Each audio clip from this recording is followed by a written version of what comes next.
President Biden visited Northeast Philadelphia this afternoon, where he delivered the final budget address of his term.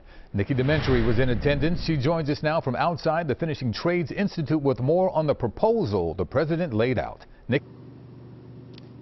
Yuki, typically these budget addresses are done at the White House, but President Joe Biden flipped the script today inside. It felt more than like a campaign rally, I should say, than anything. Supporters who were there were holding signs. Some even chanted 4 more years. Many were dressed in union apparel. Now, of course, he was here to talk about his budget, and he did just that. He highlighted everything from reducing the deficit by nearly $3 trillion over the next decade to protecting social programs like Medicare and Social Security. Now, the president touted what he says are economic successes, including job creation, an increase in small business applications, and a falling unemployment rate.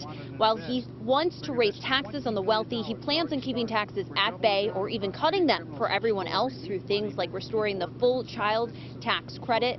Biden is also looking to cut health care costs, including prescription drugs, and further invest in stateside manufacturing. I ran to grow the economy from the middle out and the bottom up and not the top down. And I know when I grew up, my dad's kitchen table, not a whole lot trickled down economics into my kitchen table for my dad. That's why I wanted to come here today to lay out the next part of my economic plan. Republicans in Washington have vowed to release their own budget plan. Now, President Biden inside during his speech said he's ready to sit at the table and talk with them to come to a final agreement. Congress has to come to that final agreement for the federal budget by October 1st. Back to you all in the studio. And Nikki, you probably saw them. A grassroots group protested outside the Finishing Trades Institute. Americans for Prosperity Pennsylvania say they wanted to welcome the president, but also send him a message about his proposed budget. They're urging President Biden to change course and rein in government spending. Another budget that includes tax increases, more spending, is the wrong idea at a time when we are on the brink of a recession.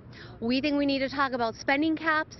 There are a lot of different things we can do to stop the pain that Americans have been feeling under this administration.